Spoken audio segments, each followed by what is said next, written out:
Tu savais qu'encore au milieu du 19e siècle, les médecins ne se lavaient pas toujours les mains? Non? Alors laisse-moi te raconter la tragique histoire d'Ignaz Semmelweis. Nous sommes à Vienne, au milieu du 19e siècle, dans une salle d'accouchement. Et une question obsède notre jeune médecin hongrois. Pourquoi tant de femmes meurent-elles après avoir donné la vie? La réponse des médecins: la fièvre puerpérale. Mais Semmelweis n'est pas convaincu. Il observe, il remarque que les sages-femmes tuent beaucoup moins que les étudiants en médecine. Étrange. Et là, un détail le frappe. Les étudiants pratiquent d'abord sur des cadavres, puis s'occupent des patientes, sans se laver les mains. Rien de choquant pourtant pour l'époque, mais Ignaz sent que ce n'est pas une coïncidence.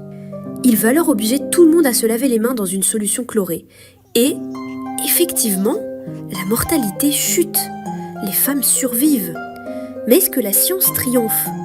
Pas du tout. Ses collègues se moquent, le rejettent, ils le traitent de fou. Et lui finit interné dans un asile.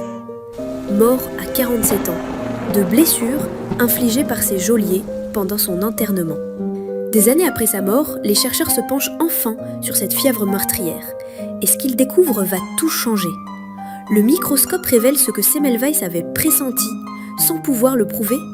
Des micro-organismes invisibles, des bactéries, les germes responsables d'infections. Et là, le monde réalise. Semmelweis avait raison, depuis le début, mais trop tôt. Ignaz Semmelweis n'a pas juste changé la médecine, il a sauvé des vies, des générations. Et tout ça parce qu'il a eu le courage de regarder ce que les autres ignoraient. Tu connaissais son histoire? Dis-le moi dans les commentaires.